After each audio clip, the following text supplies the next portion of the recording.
is about a party that turned into a ghost. And also three guys in a rap group. Whoa. Watch this clip, you're really gonna like it. Hi. Um, Today I'd like to talk to you guys about Freaknik the musical. It's kinda my favorite movie, and I'd like to get into it a bit. So, let's dive in, shall we? Atlanta, spring break, 90s, dancing, fun, partying, generally a good time. We have arrived at Freaknik. Oh no, police, racism, Freaknik dies. In 2010, this event called Freaknik would be elaborated on in the form of an animated 44-minute, 4TV, 49-minute uncut movie entitled Freaknik, the Musical. This musical would star people such as Lil Wayne, Young Cash, Snoop Dogg, Sophia Fresh, Rick Ross, and comedians such as Andy Samberg, Yummy Bill Hader, and Charlie Murphy. But most importantly, above all else, the one who is the ghost with the most, T-Pain, who is the voice of Freaknik. Slay. How did we get here? And more importantly, why is the musical not remembered as heavily as other Adult Swim creations? That's why I'm here. I'm here for this. In my research for this particular video, I discovered that the topic of actual Freaknik is very, very vast, and I didn't feel that it'd be super appropriate for a non-Black American person such as myself to relay in detail the history of the ATL festival, so I present to you a general rundown. Freaknik was an annual spring break and hip-hop music festival that took place in Atlanta, Georgia, primarily during the 1990s. It was known for its lively street parties, concerts, and gatherings of predominantly African-American college students from across the United States. This event became controversial due to several reasons, the first being traffic disruptions. Freaknik led to massive traffic jams and gridlock in Atlanta. The sheer number of attendees and associated street parties caused severe disruptions to the city's regular flow of traffic. Over the years, Freaknik became associated with significant increase in crime and violence. Reports of assaults, thefts, and other criminal activities during the event raised concerns about public safety. There were also resident complaints. Local residents, particularly those in neighborhoods where Freaknik events occurred, frequently complained about excessive noise, damage to property, and other disturbances associated with the festival. And lastly, financial costs. Hosting Freaknik placed a substantial financial burden on the city. The costs associated with increased police presence, emergency services, and cleanup efforts added to the city's expenses. Due to these issues, combined with the negative impact on the city's infrastructure and safety, Atlanta officials decided to shut down the official Freaknik festival in the late 1990s. The decision was made to restore order, reduce traffic congestion, and address the safety concerns associated with the event. After its official cancellation, there were smaller unofficial gatherings, and those continued for some time, but the large-scale Freaknik that people once knew in the 1990s was dead. D-I-E-D, died. Died, deaded. Be died dead. D-E-D. Freaknik has been documented in many mediums, songs like Thick from Beyonce, shows like Sister Sister, and even a musical. So, before getting to the musical itself, the musical is actually a spin-off of an Adult Swim pilot called That Crooked Sip, which aired during Night of a Thousand Pilots. It is very tonally different, centering around a dysfunctional, white, old Southern family, but reuses many of the mainstay characters in the musical, such as Big Uzi and Virgil. I mean, even this girl is reused multiple times throughout the movie, and I found that one kind of odd. I don't know, I guess I didn't want to waste a character model. Fair enough. Sources claim that it was greenlit for 6 episodes, but only one of those 6 was ever produced, called Spring Freak, and it never even broadcasted. I want to see that. Where's that? Show it to me. Show me the lost media. Eventually, somewhere along the line, T-Pain gets introduced to the concept and becomes an executive producer, and then we have the movie that aired on that lovely night back March 7th, 2010. Also, as a side note, I watched this when it premiered. I was 11, and I knew that my sister was, in love with Lil Wayne, and I begged her to watch it with me, and she essentially called me cringe, which is warranted. I was 11. Who isn't cringy? And she was very teen. Opening on a scene of a house party, we have two young fellows just dancing their little butts off in a house party-like situation. The oldest man imaginable, Lil John, comes in and tells everyone about the history of Freaknik, and we have this lovely scene that stays in my head forever. Yeah, I'm talking to you over there with that fat ass. I just think that's funny. And then we meet for the first time the ghost with the most, Freaknik himself, and craziness ensues. We then cut to a radio announcer who is interviewing Freaknik, and Freaknik explains that he's going to have a rapping contest, and whoever wins gets. First place prize is a lifetime supply, get this, a lifetime supply of money, clothes, and guess what? Hoes. Pretty good deal. Listening to this podcast is Virgil, who is dead set on winning the competition because he lives in squalor in a basement and he can't even afford that, and he's trying to get big with the Sweet Tea Mob. From Sweet Tea, Florida. Here we also meet Big Uzi, Light Skin, and Dolaman, and they set out to get that money. On their wacky little adventure, we learn that there's a secret society of African Americans called the Boule, which is a real thing, and made me realize that I will never understand fraternities and sororities.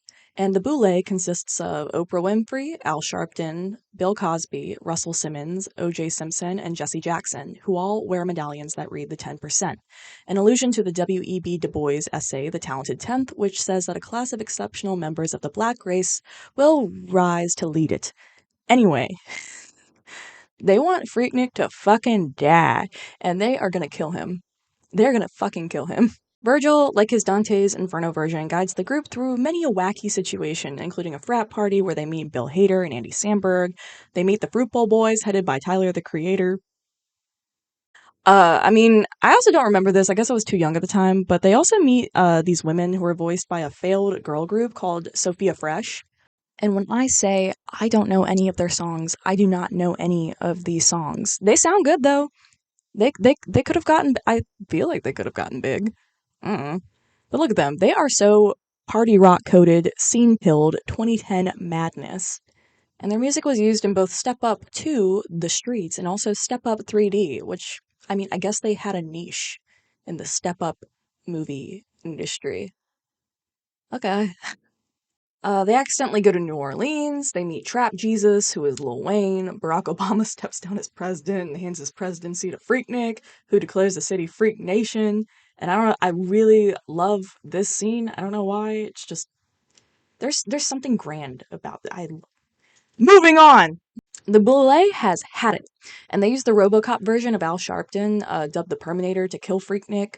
They fight, he almost dies, but using the power of rap and love, Freaknik is able to fucking kill it, and then the rest of the Boule comes in Power Ranger attire, only to be killed by George Clinton and Bootsy Collins from Parliament in a ship named the Mothership Connection. Wowie kablowie. Freaknik says, Virgil, you win. Virgil is like, I don't want the money. I want you to come every year and spread joy. Freaknik agrees and then leaves on the Mothership Connection, and the Sweet Tea mobsters can be seen taping the rip check back together. And I don't know what it is about this movie. I've been watching it now for 10 plus years. I bought a physical copy years ago because I wanted the uncut version, and I quote it all the fucking time. It is such a memorable movie, and there's not like like 10 seconds where a joke does not go by, whether it's up front or in the background or just somewhere. Like they shoved every joke in that they possibly could. The animation was also done by Titmouse, who did animations for the likes of Super Jail, China, Illinois, The Midnight Gospel, as well as video games and commercials. They did utilize a lot of flash animation, which is where you get these like choppy, almost paper cutout feeling character models, and doing some research. Side note, by the way, total side note, but I've been looking for this skit for years and years, and only through looking through Titmouse's filmography was I able to find it. It's not even a film, it's a short. It was Dudley and Nestor Do Nothing, and I remembered really liking the designs, and I called my dog the Wizard after watching this because he peed so much, and I said this was unrelated, so you can't really be that mad at me. But back to it. Last year, it was announced by T-Pain himself, nonetheless, that there would be a Freaknik 2, and this news excited everyone on planet Earth, and it excited me the most. And while there's quite literally nothing else I could find on this sequel, it made me wonder what a Freaknik 2 would even look like. The first one is so painfully 2010s that it kind of hurts. There's like this uber dude bro stereotype. It's so big here. Like the player get money grind set type beat, women are hoes, literally all of them. And if they're not, they're like a fat stereotype in some way, like the Oprah Winfrey character, which is, I don't know how well that's gonna go over nowadays. Like we live in a, obviously still, we live in a very gendered world with roles assigned, but to that I feel like we've at least somewhat overtly gotten better about the things we say to women. I don't know, kinda. Like, I feel like instead of saying stripper or prostitute, like they do a lot in this fucking movie, there's literally a song called, Struggling Strippers in the World. Um, it's like a banger, by the way. I feel like now we would be more inclined to use the term sex worker. Another thing that would have to be addressed is the music itself. We have developed a very different sound in the past 10 plus years, and it no longer sounds very crunk. I do wonder what kind of music they would use today. I want to know more about about this movie, but it seems like nobody even knows what's going on that are like working on it. I don't even know if anyone's working on it. I feel like T-Pain's just lying. As for why it was seemingly forgotten or just not talked about as much as I feel like it would be, um, I feel that this movie was too advanced for its time. And I mean that. Really, there's nothing similar that comes to mind when I think about this movie. We don't typically get animated adult humor forward projects often, and this was so unexpected and so different from anything else at the time. Also, just chock full of random celebrities, and I wish there were more I could find about this movie. But so much has just been lost to time, and like every time I try to look, there's just expired web domain after expired web domain, and the Wayback Machine doesn't work because nobody even cared about this movie back then. But really think about it. Black forward animated long form projects. If you want to cut out long form, yeah, we have the Boondocks that aired on the same channel. And if you want to have it geared towards children, maybe Class of 3000. Actually, I feel like that one does fit better just because there's the style and the animated music segments. Well, it's all animated, but the music segments. Also, I want to note there are criticisms for this movie because it's a movie. The only thing I could really find uh, criticism wise where people were complaining that it was animated blackface, which here's my counter. I'd be overstepping if I say this. If it's made by black people, I think they're allowed to satirize their own problems. Because what this problem is feeling like is the classic Tyler Perry versus Spike Lee scenario. But this was brought up to a point where even one of the producers of the musical, Carl Jones, who is also the producer of the Boondocks, had this to say. It's a harsh animated blackface. I don't Yeah. get it. Well, I mean, I've never heard that, but I don't even understand. There were critics who implied that the outrageous comedy was nothing more than animated blackface. I don't even understand the concept of, like, I don't get what they mean by that. Like animated blackface, because what they're saying, like it was like it was buffoonery in some way. I mean, that's look, at the end of the day, what I try to do with everything that I produce or write and create is tell the truth. You know what I'm saying?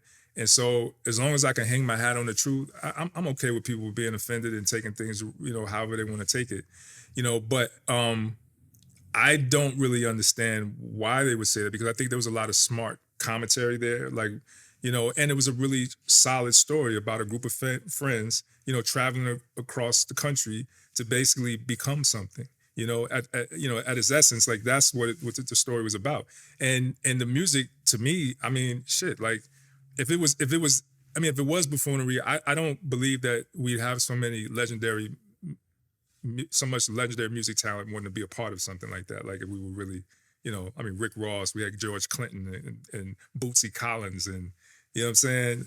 Charlie Murphy, Rick Ross, Snoop, Khalees. It was, yeah. Hey. I guess to end, what I want to say is I'm really looking forward to the second movie, if there even is one, and if it ever even gets made. I don't know, it seems like it's in limbo. It's also been 11 plus years. And in my research, I found out there is so much good music tangentially related to this movie, like go check out David Banner. The Firewater Boys Trill.wmv. That song is so good. I've been listening to it for a couple days now and it's not leaving my head. Oh, and I also urge all of you to get physical copies of the movie because there is a commentary at the end that goes along. It's with T-Pain, Young Fire, and One Chance, and they mumble the whole time. And the sound mixing makes it so that you don't know what they're saying. And guess what? There's no subtitles. But they're cracking up during it, and it's really fun to see them cracking up. There's the only thing that I can really like remember because I only got like 10 minutes into it before I was like I just like because they stopped talking too and they just like they don't elaborate on anything, but someone says booty strippers from hell, and then they all just start laughing, and I thought that was fun. I don't know. You could tell they had a lot of fun making this movie. So now we've kind of reached the end, and I did want to say just thank you for watching all the way through. That's really cool of you. But I wish there was more I could find about this movie. I'm a fact girly. I'm a fun fact girly. And there's not that many fun facts about this movie, or at least like that aren't just on the Wikipedia. Like I wish that there were like more individual experiences regarding making this because it seems such an like what a interesting hop over from a pilot to a movie. And they are, like I said, very tonally different. I I want to know how I got like spun into that. Um but only time will tell. Maybe one day I could interview Mr. Payne himself. Anyway, thanks for watching again. Check back whenever I do anything more. Like, subscribe, please. And thank you. Bye. There's something far more dangerous than an epidemic that's threatening your life. I know what you did last spring break, Mary Cherry. I went to Freaknik in Hot Atlanta and turned the mother out.